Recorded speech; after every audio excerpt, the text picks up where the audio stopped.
Moving in to the New York Giants, they were 4-13 this year.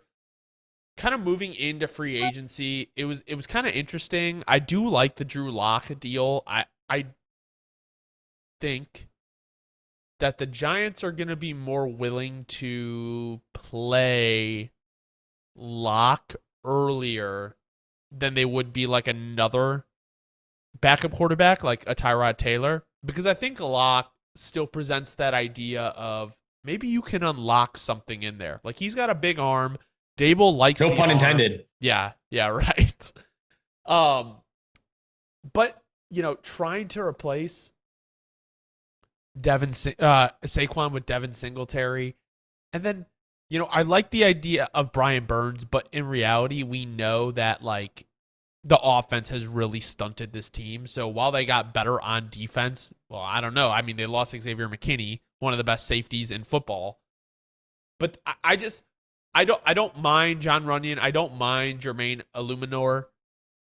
But I just think they didn't do enough on that O-line, in my opinion.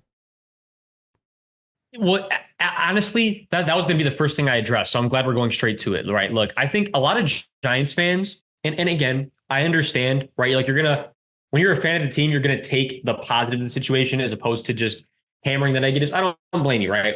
But I think way too many Giants fans are kind of on this camp now. Like, dude, we got John Runyon. Like, what do you mean? Like, the O-line is making a big improvement. And like you just said, Jermaine Eleanor. Okay, but here's the problem with that is that those Jermaine and John are both two players that are, the way I view it, that's good depth. I don't want either of them to be like, nah, I'll give Jermaine Eleanor more of a pass. We'll give Jermaine, he played pretty good ball last year. But John Runyon, that's more like, that's good depth. But if that's my starter, he's that I really have to rely on for reliable the whole season. I will say Runyon is really reliable. I will say this about him, though. I get what you're saying. I think it's more of the fact that Runyon is now your second best lineman. Well, yeah, pretty much, right? It's either him or Jermaine Eleanor, and exactly that's what I was going to get to next. Is John Michael Schmitz coming off of just call it for what it is again. He's a rookie. He can improve. It's not anything against him personally, but he had a really, really, really bad rookie year, right? Really bad, probably the worst center in the league last year. And then along with the right tackle, running mate over here, we got Evan Neal, right? And the big problem with Evan Neal is coming off that second season after having a really bad rookie season. He had arguably an even worse sophomore season. So now we're in a make or break where it's like, if Evan Neal doesn't end up having a good year, we wasted our first round pick in 2022. And this O-line is so far from being even a serviceable line. If everything I just listed happens, Hunter, I think that there's so much to be redone. Where do you even go from there? And I think Giants fans would agree. They're in a very, very unique situation where like, you either are going to like somehow walk away with the end of this season, like re-signing Daniel Jones and like moving forward with this regime in somewhat of a direction, or it's literally just going to be like, yeah, this entire Giants team is going to be like re-picked apart. And like, we're only going to hold on to very, very small number of assets because a full blown rebuild has to happen. And there's really it's going to be one or the other. And I think you'd lean very much towards like, it looks like the Giants are getting really close to a massive rebuild. They just haven't all the way committed yet, even though they've kind of been like rebuilding already, but it's not like a really serious one. Does that make sense? Like, do you get what I'm trying to say here? I get what you're saying. I think they have been a team that hasn't wanted to like pull the plug. And honestly, that season where they made the playoffs and won a playoff game was probably the worst thing that could have happened for them, because they were like, oh, well, we don't need to do that much. And in reality, they just got really lucky. I think after watching like the Hard Knocks and kind of seeing like the decisions that they made, I feel like they're a lot more confident on their decisions than they really should be, says the guy talking about general manager in the NFL. But I think I think generally people believe that the Giants aren't as good as they think they are. Like, well, no, And here's what I want to say to that point, Hunter, because that was hilarious. But there is some very much, there is very seriously some validity in it. And here's where I really wanted to bring up, because I was going to find a way to bring this up in here, and you actually made it seamless for me, so I appreciate you. You know, in the most recent episode of Hard Knocks, where Mara was talking about losing Saquon, and if they lost Saquon, he was going to lose sleep, right?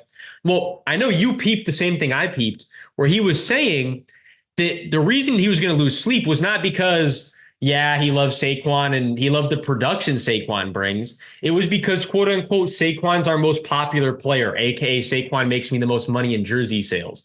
So it's already not, in my opinion, a good sign when the owner is more concerned about selling jerseys than they are building a good roster. Because to your point, if you're a logical football fan, you can conduct from looking at this roster that, Brian Daboll might be able to make them rise above their expectations, but this is not a championship football roster. And back to the theme of the show, Hunter, if you're not the champion, you're just the same as the loser. So if you're the Giants and you put together this roster thinking you're going to go compete for a championship, why? I guess is the only thing I can even say at that point. So I think, the Giants are in a unique situation. Daniel Jones has a lot to prove this year. And I think Brian Daboll, more than anything, got put into a really, really shitty situation. We're going to learn a lot about Brian Daboll this year, and we're going to learn a lot about Daniel Jones this year. And in between that, I feel like we're going to get to relearn a lot of what we already know, if that makes any sense. Yeah, I'm really interested to see the next episode where they kind of get into the draft, because I think they were kind of alluding to that they were really close to a trade to move up and grab a quarterback, which to me is really annoying, because I know they've taken this stance like Daniel Jones, our quarterback, but like everything they do, like all their moves just indicate that they're really not confident in him. And giving him that extension was such a horrible idea. I think the issue is they're going to try this out. Like, I think if the Giants have another bad year, they may fire Joe Schoen. I think they'll probably keep Daboll, but it just felt like Shane put all his eggs in the Daniel Jones basket, and it didn't work out like everyone thought it would. And they go out, they don't get a quarterback, so they go get a weapon for Daniel Jones, which in my opinion I understand, because the next pick, you can go and get next draft, you can go and get a quarterback, and he's already got a weapon there. But when you watch that episode of Hard Knocks where they're interviewing Odunze, they're interviewing Marv, they're interviewing Neighbors, you could kind of tell that Daboll was so locked in Neighbors and he just couldn't give like a wrong answer. You know what I'm saying? Like, I think Neighbors can be an explosive player. I think he can be great. I just don't necessarily love the decision-making between Shane and Daboll. Again, says the guy in an apartment talking about NFL GMs and NFL coaches, but everyone's allowed to have their opinion. I guess my thing is the Giants just seem dysfunctional, and they don't I think they are way more confident in where they're at than a lot of people, in how a lot of people see them. So finally getting into the narrative, because there wasn't much on the draft day besides, I think Tyrone Tracy can contribute, Tyler Nubin to kind of replace Xavier McKinney, even though they're not going to be playing the exact same position. Is the Danny Dimes era over, or is it just starting?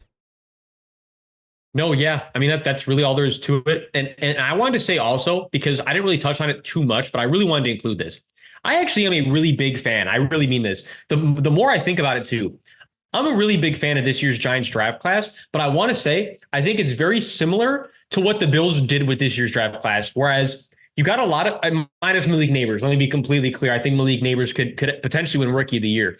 But besides Malik Neighbors, right, with Nubin, Andrew Phillips, Theo Johnson, Tyrone Tracy, Darius Masua, I think these are all guys that could actually be productive starters for them down the road. I just don't think you're going to see the blossom of it really this year, especially a guy like Theo Johnson. Like, these are guys that have a really high ceiling. I just don't know if you're going to be able to see them really get anywhere near the peak this year, but I get the vision of it long term, and I like the picks about the long term, right? The long term effect of it. But it's just about this year. Did the Giants get any better, if much better at all? Like, really, no. And that's kind of just objectively where we stand with them.